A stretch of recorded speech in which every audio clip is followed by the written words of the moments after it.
2015 Subaru Boxer hybrid, and I was having a hard time proving this was a hybrid because I thought it was just emblem the hybrid, but I ran the VIN number and it comes up hybrid. Subaru hybrid XL Crosstrek. And then what I was looking for was the telltale sign of the high voltage and the yellow cabling, and I could see they had to repair that. Those things always break off. But getting back here, what part of this tells you that it's a hybrid? We have a mechanical compressor on this hybrid, as they say. That's completely 100% mechanical compressor. And actually I'm looking for electrical wires down here. I think this is mechanical variable displacement too. Ouch, shit, that's hot as hell. Compressor's really burning hot.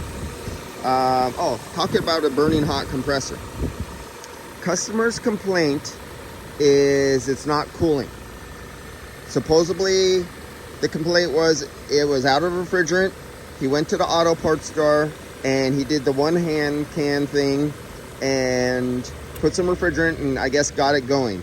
And then now it's not working again, or it's not cooling to his liking. Now let's take a look at this right now. It finally got to minimum temperature. It's now cycling the clutch. Before it was not. But look what we got here. We got 39 degrees coming out of the dash.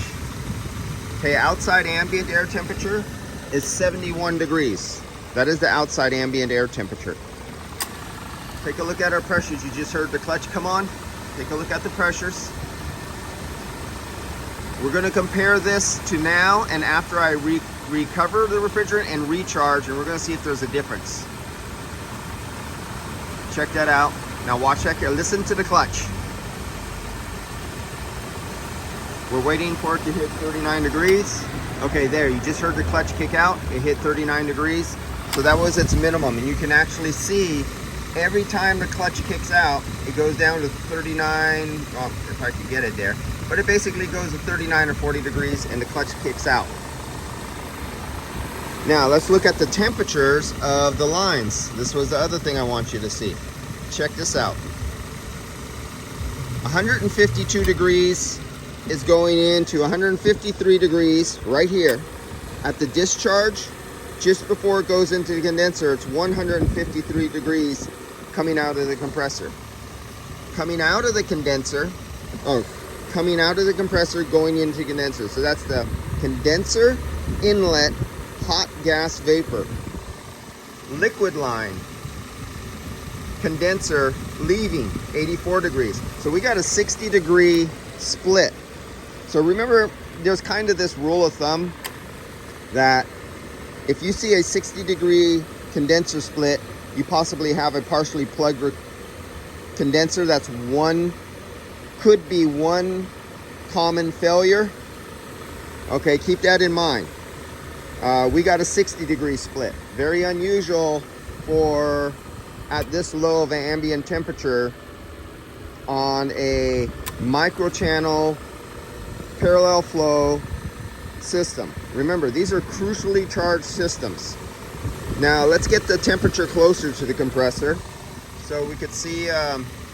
Here's how our temperature has been going: 82 degrees, 150. So let me take it off the liquid line. See right here where I have it on the liquid line? That's the temperature of the liquid refrigerant coming out of the condenser. Or actually, let me just do this. I heard this is already hot. Let's come over here and see what the difference in temperature as I jump right by, see right here? I'm right at the discharge. Let's see if we lost any temperature as we make this little travel here. And I took it off and I put it back on. You see a few degrees rise. You see where I took it off right there? And it dropped temperature. And then now its highest temperature, 5 degree raise, because I think the highest was 183 and now we're at 187. So just a temperature drop from this part of the line to this part of the line is like 5 degree drop, 4 or 5 degree drop from here to there. That's just heat radiating out, being absorbed into the cooler atmosphere. That's the loss of heat just in this line, just going like, what is this? 19 inches, 20 inches. From here to here, it loses about 4 degrees. Now what I do see at the expansion valve, but I couldn't pick up anything, but it's oily right there. It comes up oily on my finger.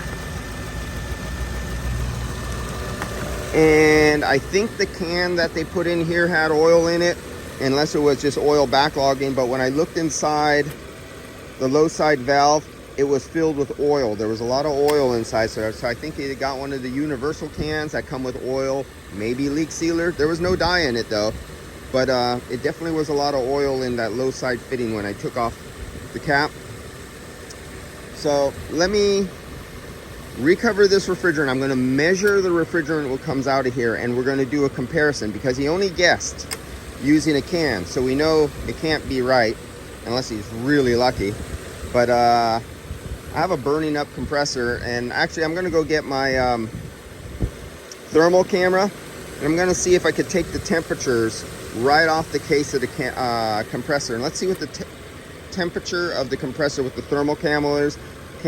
So in the next video, I'm going to show you the exact temperature of how hot that case is, and it's only like, what was it, 72, 75 degrees outside.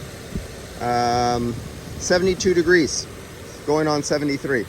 So I'll be back in a second. Next video, I'll show you the temperature of the compressor, the case, and I will also do a recovery and let you know how much refrigerant is in here that is giving us 39 degrees out of the dash, 72 degree. The vehicle's been sitting in the sun roasting, and it seems to be working fine. But let's find out for real. Next video.